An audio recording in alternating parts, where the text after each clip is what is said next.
Hi, I'm Sean Reardon, and welcome to the latest edition of the Mayor's Corner. It is another beautiful day here in Newburyport. We've had just this really great string of great weather, and we also just had a really great weekend. So I kind of wanted to recap, because if you follow me on social media at all, I was here, there, and everywhere. We had so many events going on all across the city. So first and foremost, we had Pride in the Port, right? And this was, it's Pride Month here, not only in Newburyport, but all over the country. And we had events that started like Thursday night and went right through the weekend. So Saturday, it was great to be a part of the flag raising. We had a flag raising here in the morning. We got a new Pride flag for City Hall, so we did that. And then there was events all the way throughout the day. So really kudos to Sarah Lord and her crew for putting that together. My family and I got to go downtown and partake in some of the different events, and God, everyone was just having such a good time. The weather was great, music was playing, people were dancing. It was a lot of fun. So I went from those events, and then I headed over to the Flag Day 5K, right? And that is in honor of Derek Hines, local hero, Newburyport native, who tragically lost his life in Afghanistan fighting for his country. His foundation is called the First Lieutenant Derek Hines Soldiers Assistance Fund. So they raise money every year for veterans, and they do so much great work, not only here in Massachusetts, but for veterans all over. And this was the 11th year of the event.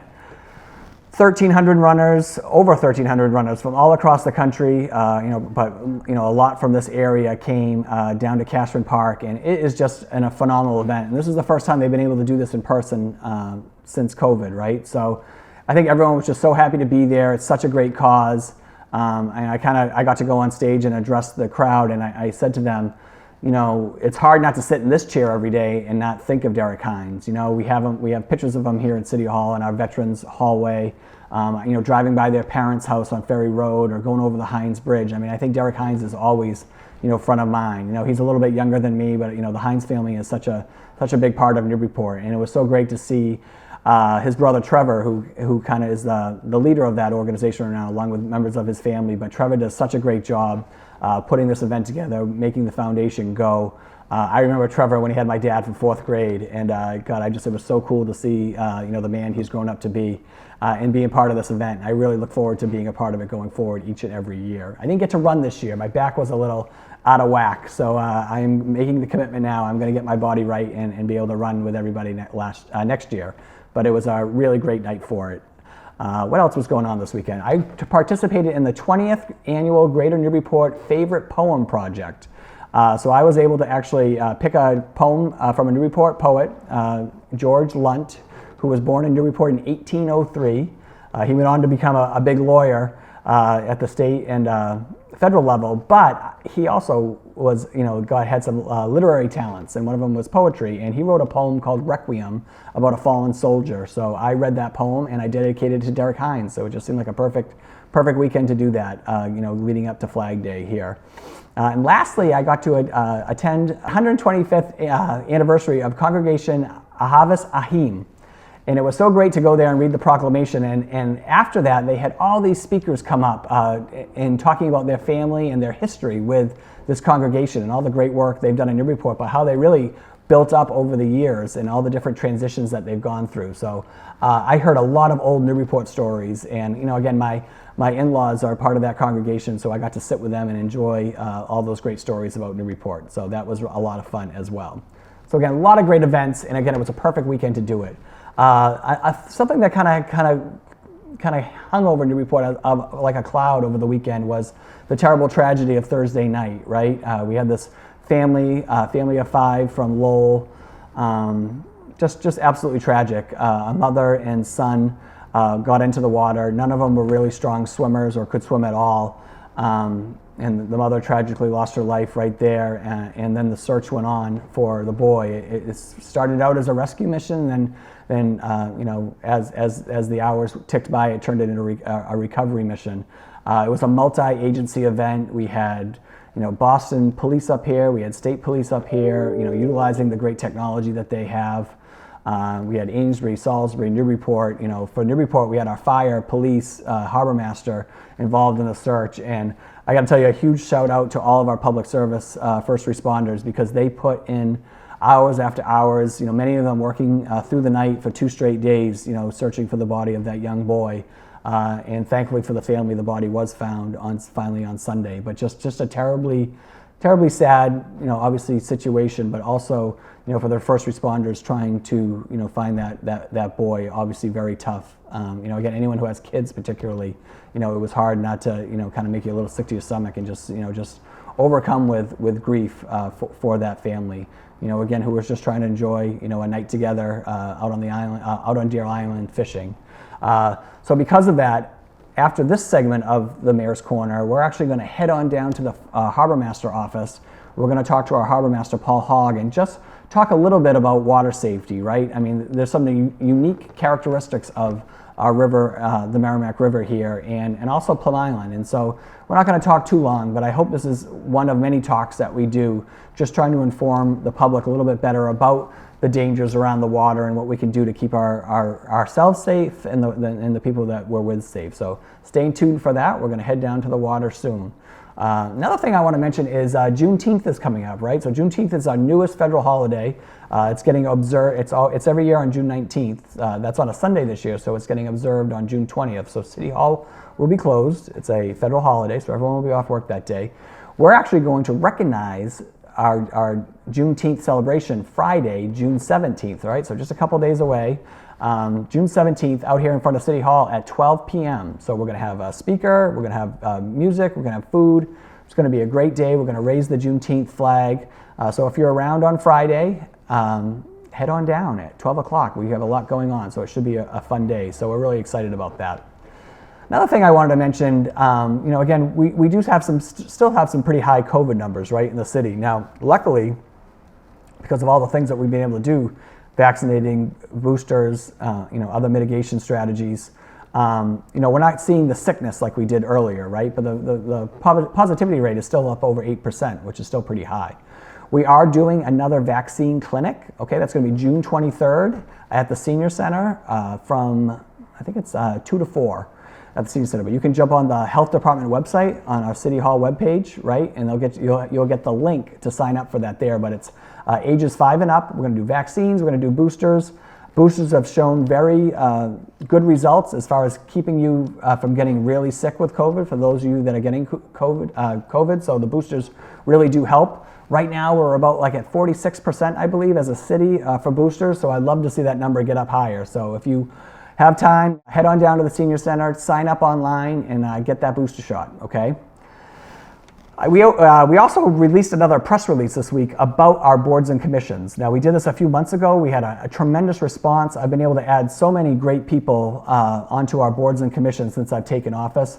Now we have kind of a next round of either vacancies or anticipated vacancies. So please, if you log on to cityofnewburyport.com, right on the front page there, you're going to see in our news section an article about the boards and commissions. That's our press release. Hopefully you'll see it in the paper here soon too. But again, anyone who wants to get involved, it's a great way to meet people. It's a great way to put your expertise for the city in play. And it's just great to volunteer in your hometown, right, that you currently live in. And these boards and commissions play such a role in making the city run, right? And it's just a great way to learn more about that and give your time to your city, which I think is great. So then the last thing I want to mention this week is the next Storm Storage speaker series, right? So Storm Storage has a lot of speaker series throughout the year, wide-ranging, all having to do with the environment and the effects of storm surge.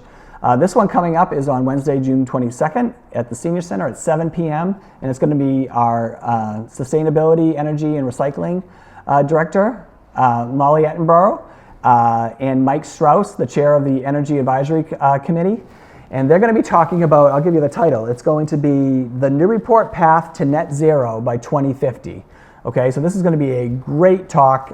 Again, bring your questions all about kind of the future of electrification of Newburyport homes and cars. But it's also going to talk about greenhouse emissions, and it's going to be a lot of tremendous information. And to sweeten the deal, okay, Storm Storage is giving out for the first 25 people to go to the event the Dyke Hendrickson new book, Merrimack, The Resilient River. Okay, so this is perfect. We're just about to go down the river to do the second part of our Mayor's Corner today, but they're giving out Dyke Hendrickson's new book to the first 25 people that register for the event next Wednesday, okay? So be there. These are really great informative sessions by Storm Surge, and I thank them for doing it. There's a lot of great information there. And that's this part of the Mayor's Corner. So hey, stay tuned. We're going to shoot down to the river real quick, and I'll see you soon.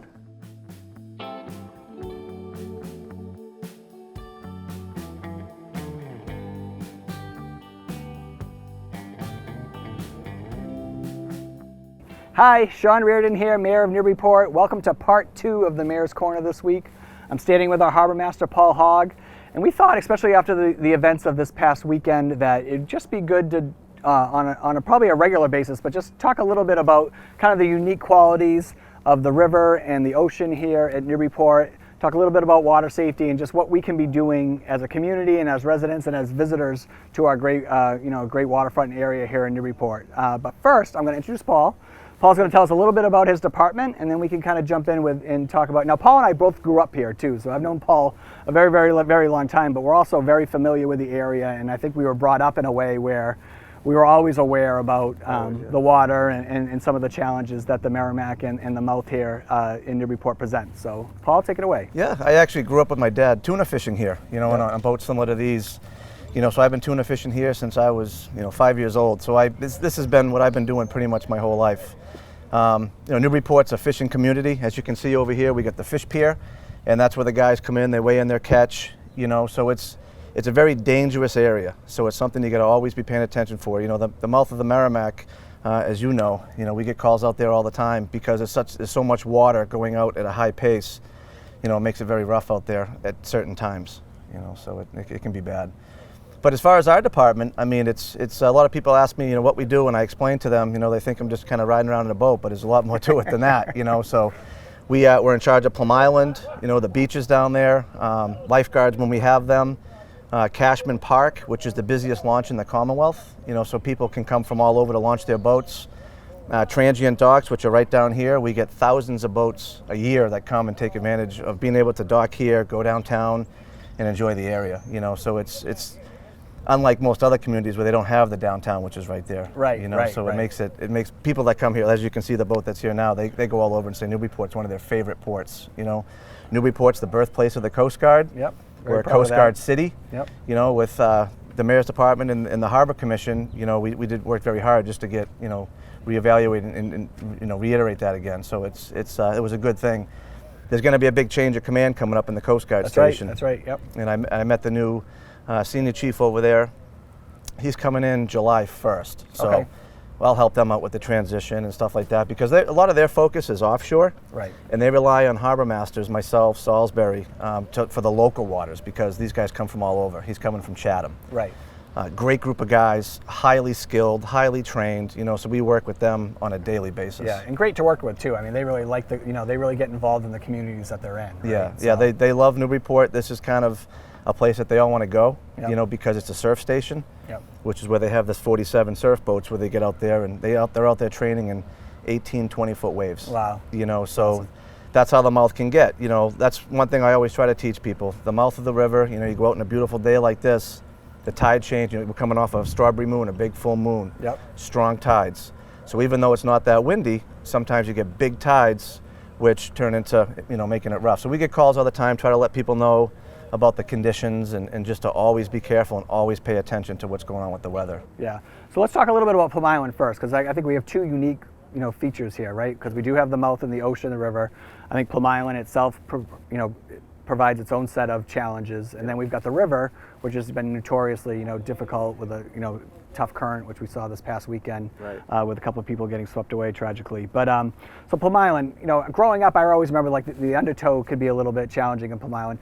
Another thing about Plum Island that's important to recognize here, and you can find this information on our website too, but we currently have no lifeguards at Plum Island. This is something that we've had in the past, and yep. I think since the pandemic, I don't think, right, since we had them out there. Correct. So, and this is something we decided not to bring back this year, so we're trying to do a lot on our end to make sure people know that we have correct signage in place, but getting information about some of the dangers of Plum Island too is probably a good idea.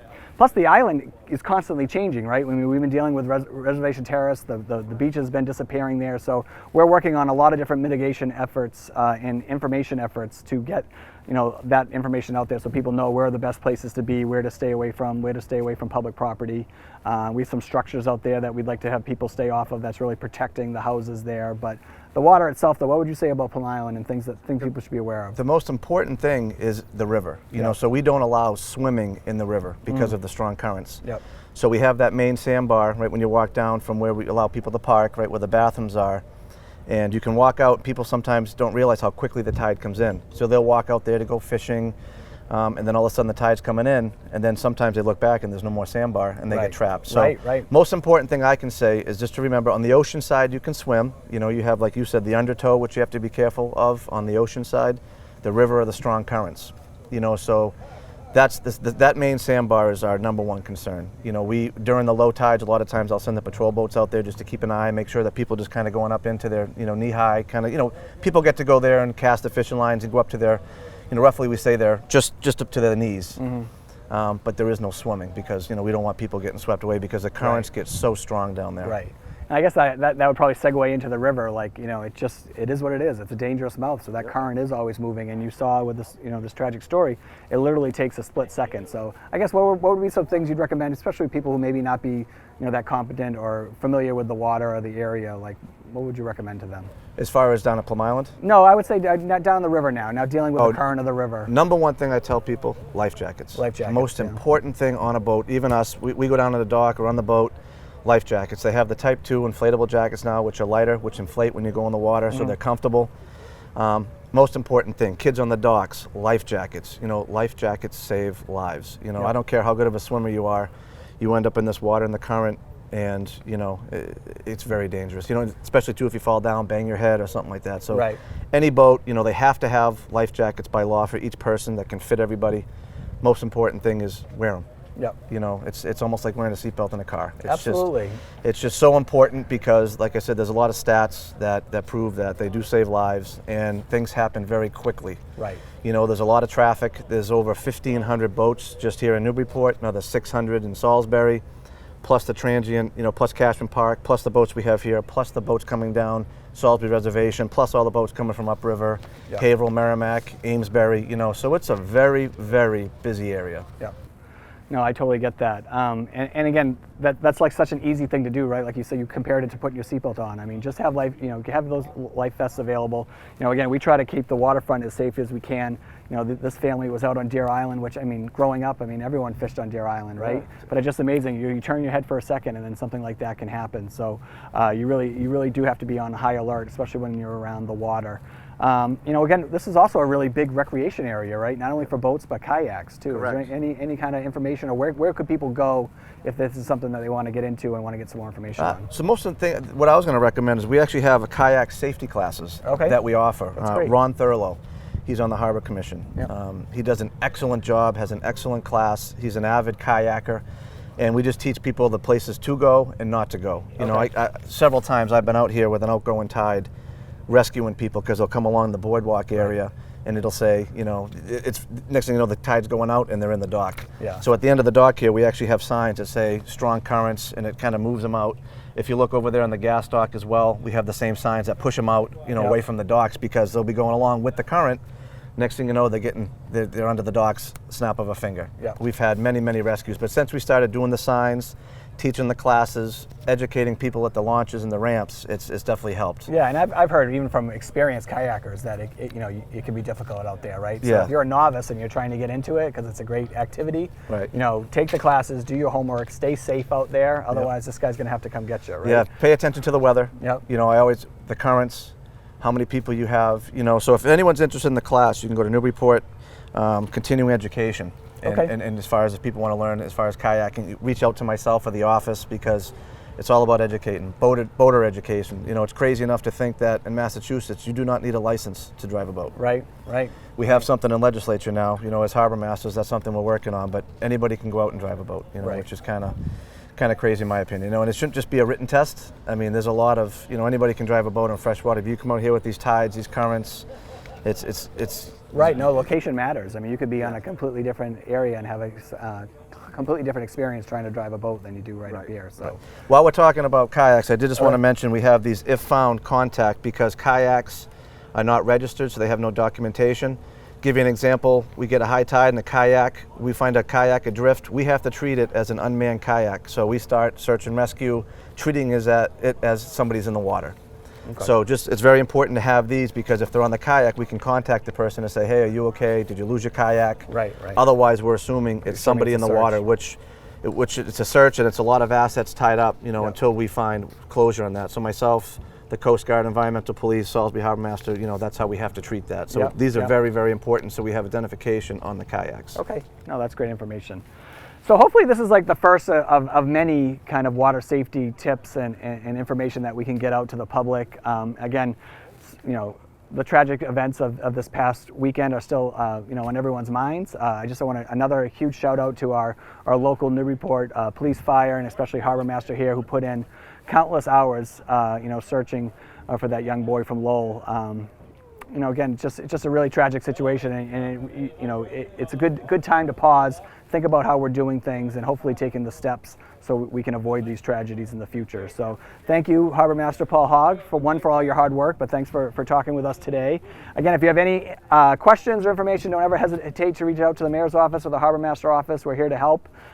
It's spring and summertime, so we want to enjoy our time on the water here in our wonderful coastal community. So I hope everyone has a great week, has a great weekend. Remember Juneteenth on Friday, 12 p.m. at City Hall, and I will see you next week on the Mayor's Corner.